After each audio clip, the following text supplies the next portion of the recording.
지금 우리나라 경제에 대해 많은 분들이 걱정을 하고 계십니다. 온라인 커뮤니티들이나 주로 뉴스 기사의 댓글들을 보면 지금 한국의 경제가 국민들이 잘 몰라서 그렇지 역대 최악의 상황에까지 몰린 상황이며 나라의 빚까지 천문학적으로 늘어나버려 이대로 조금만 더 가다간 한국 경제는 곧 베네수엘라 같은 파산국이자 후진국으로 전락하게 될 것이라고 우려하는 분들이 많이 계십니다. 그런 이야기를 들으면 우리는 마음이 불안해집니다. 그리고 심리적으로 생존 모드에 들어갑니다. 동물이든 사람이든 생존 모드에 들어가게 되면 주변 환경과 그리고 세상 모든 것이 다 잠재적으로 적대의 대상이 되어버립니다. 그런 마음과 시선으로 바라보는 세상은 두렵고 우울한 것일 수밖에 없으며 그런 마음을 안고 지내는 일상은 지치고 우울하며 고통스러운 삶이 될 수밖에 없습니다. 저 역시 주로 온라인에서 그런 뉴스 기사와 댓글들을 너무도 많이 접하다 보니 정말 우리나라의 경제는 망하고 있으며 한국이라는 배는 지금 정말로 침몰하고 있는 중인가 하는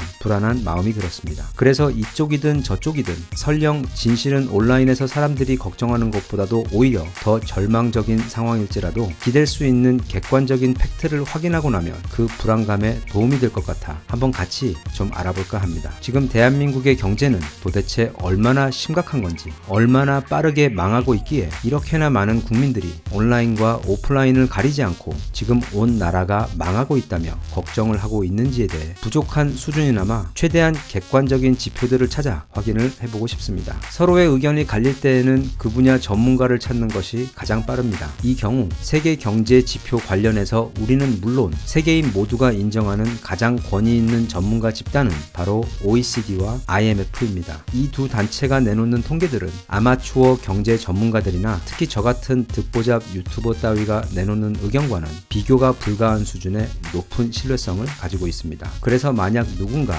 이들이 내놓는 지표나 분석들에 반대되는 의견을 주장하고자 한다면 최소한 OECD와 IMF에서 일하고 계신 세계 최고 석학 수준의 경제 연구원분들의 연구 결과를 객관적으로 반박하고 설득할 수 있을 만큼의 뭔가가 있어야 합니다. 그냥 앞뒤 없이 그리고 밑도 끝도 없이 지금 나라 경제가 완전히 망해가고 있는 것도 모르고 쯧쯧쯧 정도 가지고는 서로에게 도움이 되는 의미 있고 건설적인 대화가 이루어지기 어렵습니다. OECD의 공식 발표 내용을 살펴보겠습니다. OECD는 매년 회원국인 37개국의 경제에 대한 경제 성장률 전망을 내놓고 있습니다. 올해의 경우 세계 대유행으로 인한 영향 때문에 작년에 내놓았던 전망치를 대폭 수정하여 그 수정안을 내놓았습니다. 그 결과를 보면 별로 놀랄 일은 아니지만 대부분의 국가들이 마이너스 성장률을 보이고 있습니다. 전통적인 선진국들의 낙폭은 오히려 더 큽니다. 영국과 프랑스의 경우 무려 마이너스 11%가 넘는 수준으로 경제가 직격탄을 맞았고 세계에서도 가장 안정적인 경제를 가진 미국과 캐나다의 경우도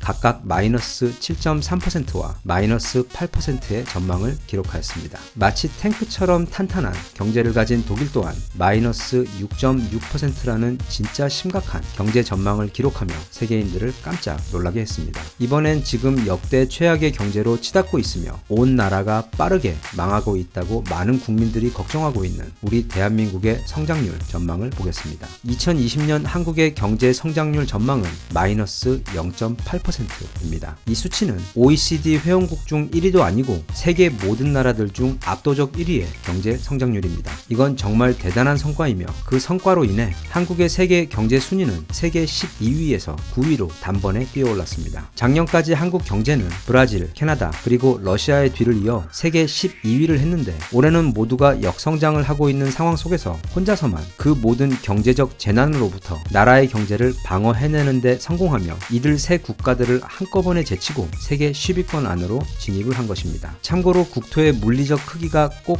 그 경제 경쟁력에 비례하는 건 아니지만 그래도 올해 한국이 제친 세 나라 브라질, 캐나다, 러시아의 국가 크기를 잠시 떠올려보면 이 작은 나라 대한민국이 얼마나 대단한지 새삼 실감이 납니다. 한 국가의 경제는 매년 조금씩 성장합니다. 이제 막 발전하고 있는 베트남 같은 개발도상국들의 경우 매년 5에서 7% 사이의 높은 경제 성장률을 보여주기도 하고 이미 어느 정도 자리가 잡힌 선진국들의 경우는 그 성장폭이 비교적 작아 연 1에서 2% 정도를 기록하는 게 일반적인 경우입니다. 그런데 지금과 같은 글로벌 경제적 재난을 맞게 되면 성장은커녕 얼마나 그 피해를 최소화하느냐가 그 국가 경제의 체력과 실질적인 경쟁력을 보여주는 지표가 됩니다. 참고로 올해 2분기 그러니까 지난 지난 4월에서 6월 사이의 성적만 따로 떼어 들여다보면 미국은 성장률 마이너스 32%라는 엄청난 하락폭을 기록했습니다. 그 수치는 미국이라는 나라가 대공황 시기 이후 최초로 기록한 최악의 경제 지표입니다. 일본의 경우도 같은 기간 동안 마이너스 27%를 기록했는데 그 수치 또한 일본이 2차 대전 패망 이후 75년 만에 기록한 최악의 실적입니다. 하지만 같은 기간 우리 한국은 고작 마이너스 3.2%만을 기록할 정도로 선방했습니다. 미국과 일본이 받은 피해 규모의 고작 10%에 그치며 철벽 수비를 해낸 것입니다. 다시 말하면 미국, 일본, 한국 모두 무시무시한 적에게 급소를 모두 제대로 한 방씩 맞았는데 미국은 다리가 풀려 다운이 될 정도로 휘청거렸고 일본 역시 간신히 죽다 살아난 상황에서 한국은 그냥 자세조차 흐트러지지 않은 상황에서 어깨에 묻은 먼지 좀 털어내는 수준으로 버텨낸 것입니다. 이걸 다시 말하면 대한민국 경제의 체력은 거의 쇳덩이처럼 단단하고 마치 산처럼 안정적이라는 뜻입니다. OECD가 우리나라가 특별히 되게 예뻐서 아니면 우리나라에게 잘 보여 뭔가를 바라는 게 있어서 일부러 데이터를 조작해 유독 한국 경제만 이렇게 튼튼하고 잘 나가는 것처럼 띄워줄 이유가 하등 없습니다. 물론 이런 사실이 믿기 쉽지 않은 분들도 계시겠지만 오늘날 그리고 지금 현재의 한국 경제는 세계에서 제일 안정적이고 강합니다. 그게 팩트입니다. 외국에서 보는 한국 경제가 얼마나 안정적이냐면 현재 외국 투자자들에게 한국 채권은 최고의 인기입니다. 나라의 미래가 위험하다고 판단되면 그 나라의 채권을 사려는 사람보다 팔려는 사람이 더 많아 그 수요가 떨어져야 하는데 지난 5월 금융감독원이 발표한 4월 외국인 증권투자 동향 보고서를 보면 오히려 최근 들어 외국에서 더 많은 한국 채권을 사들였습니다. 그래서 현재 외국인들이 보유한 국내 채권 보유액의 총액이 무려 140조 4,940억 원으로 그 숫자는 대한민국이 생긴 이래 가장 많은 액수입니다. 2016년에는 그게 불과 89조 원밖에 되지 않았고 코로나가 생기기 직전인 2019년에 비해서도 최근 한 해 동안에만 거의 17조 원이나 추가로 외국 투자자들은 한국 채권을 사들인 것입니다. 어떤 정신나간 외국 투자자들이 망해가는 나라의 채권을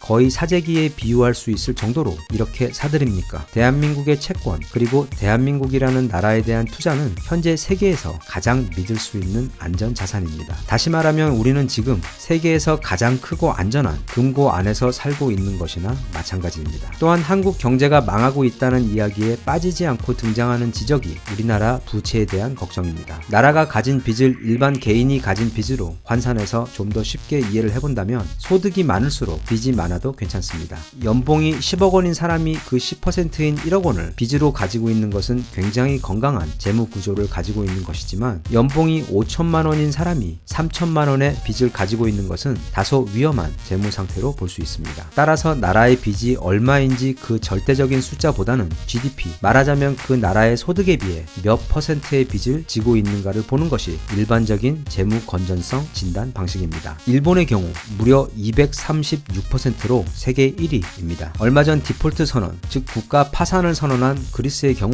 파산 직전에 찍은 정점이 181%였고 이탈리아 또한 131%이며 미국의 경우 빚이 워낙 많으나 GDP가 깡패이기 때문에 82%로 선방하고 있으며 그 외 프랑스가 97%, 영국이 89%를 기록하고 있습니다. 그 와중 한국은 고작 46%로 OECD 국가들 중에서도 거의 이상할 정도로 빚이 없는 나라입니다. 하지만 일부에서는 정부가 최근 들어 국민들에게 지원금을 남발하면서 나라 빚이 천문학적인 수준으로 폭증하고 있다고 지적을 하고 있는데 현재 46%에서 아무리 그 지원금의 크기를 늘린다고 해도 최대 1.5%에서 2% 이상 높아지지 않습니다. 아마 1%대에서 소폭 증가할 것이라는 게 일반적인 예측인데 그래 봐야 48%이며 그건 여전히 세계에서도 가장 낮은 수준의 채무 비율입니다. 한국은 부채 문제 없습니다. 오히려 다른 선진국들이 연구하고 배우려고 하는 세계에서도 가장 모범적으로 재무가 운영되고 있는 그런 우등 국가입니다. 그럼 OECD 발표에 이어 이번엔 IMF의 발표도 한번 살펴보겠습니다. IMF와 OECD는 각각 성장률을 도출하는 수식이 달라 약간의 차이가 있어 서로 그 수치가 조금씩 다릅니다. OECD 전망에 비해 전망치가 조금 나빠 보이긴 하지만 그건 착시 현상입니다. 왜냐하면 IMF의 도출 수식에 대입하면 한국뿐 아니라 모든 국가들의 수치 역시 하향 조정되기 때문입니다. IMF가 내다본 미국의 성장률 전망은 무려 마이너스 8%이며 프랑스는 마이너스 13%,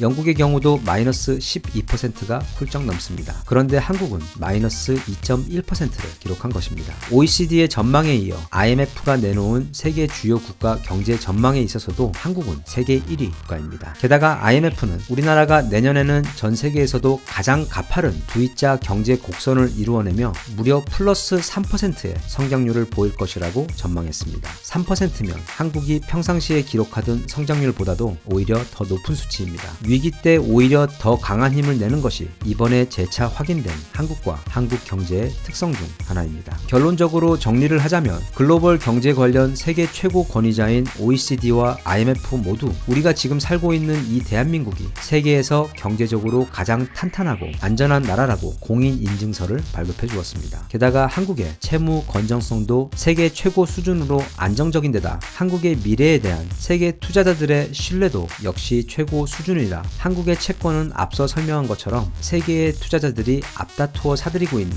최고의 안전자산입니다. 물론 이런 사실은 개인적으로 자랑스러워하거나 자부심을 가져도 되는 소식이기도 하지만 그 이전에 이건 진심으로 감사해야 하는 너무도 다행스러운 상황입니다. 지금 미국에서는 무려 20만 명이 죽었습니다. 이게 얼마 전까지 멀쩡히 살아있던 사람들이 갑작스럽게나 이렇게 많이 죽었다는 소식인데도 원래 이런 통계 수치라는 게 실감이 잘 안 옵니다. 쉽게 말해 서초구의 총 인구수가 39만 명입니다. 그 수의 절반이 그것도 지난 9개월 동안 모두 죽은 것입니다. 그것도 한 나라에서만. 그건 미국이라는 나라가 20년 동안 베트남전을 치르며 낸 미군의 총 사망자 수보다도 거의 4배 가까이 되는 숫자이며 이라크전 전사자의 44배 그리고 아프간 전쟁 전사자의 무려 82배나 되는 미친 숫자이며 불과 9개월 동안 미국 땅 안에서 전쟁도 없이 발생한 사망자 숫자입니다. 그런데 현재 확진자의 수가 700만 명이 넘어 앞으로 그 수는 계속 늘어날 예정이며 참고로 미국에서는 확진 판정을 받는다는 가정하에 치료를 받는다고 하더라도 국가에서 우리나라 같은 의료보험을 제공하지 않기 때문에 최소 4천만 원은 있어야 치료를 받을 수 있습니다. 그 돈 없으면 그냥 죽어야 하는 게 미국의 상황이며 사실 유럽의 다른 나라들도 그리 다를 게 없습니다. 지금 한국은 이런 세계 속에서 마치 혼자 진공 유리관 안에 있는 것처럼 일상을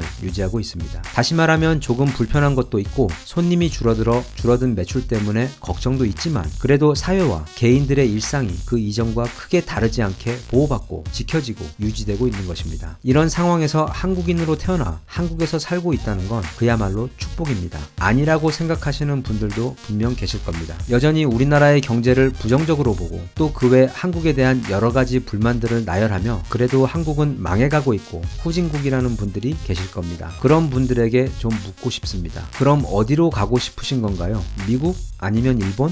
아스가르드? 아니면 지금 유럽에 있는 게 더 안전하고 나으실 것 같나요? 남미나 동남아는 어떤가요? 아마 막상 보내준다고 하면 어떻게 해서라도 이 한국에 남아있고 싶으실 겁니다. 그러셔야 하고요. 현재 한국은 지구의 유일한 안전지대입니다. 지금 너무도 심각한 외국의 경우들과 비교할 때 지금 이렇게 안전한 한국에 살면서도 어떤 불만을 갖는다는 것은 그건 거의 죄에 가까운 무지입니다. 매일매일 따뜻한 침대에서 일어날 수 있으며 집안에 아픈 사람이 없다는 사실만으로도 감사하고 또 감사해야 하는 상황이 아닌가 부족한 저는 그렇게 느끼고 생각하고 있습니다. 혹시라도 저처럼 정말로 우리나라 경제가 지금 망하고 있는 게 아닌가 걱정했던 분들이 계신다면 부디 그런 걱정하지 마시고 편안한 한가위 보내시길 바랍니다. 한국 경제 끄떡 없습니다. 잘 먹고 푹 쉬시고 그 힘으로 이번 연휴 끝나고 나면 내년에는 세계 경제 5위권 진입을 목표로 모두 힘차게 뛰었으면 좋겠습니다. 세계 경제 5위 대한민국이라는 게 누구에게는 진짜 얼토당토 않는 목표처럼 들릴 수도 있지만 이 나라는 불과 지난 70년 동안에만 그것보다 훨씬 더 얼토당토 않는 말도 안 되는 기적들을 수도 없이 이루어내며 오늘날 여기까지 온 것이기에 우리 국민들의 마음과 힘만 모을 수만 있다면 그 정도 목표는 일도 아니라고 저는 혼자 그렇게 믿고 있습니다. 대한민국 만세. 감사합니다.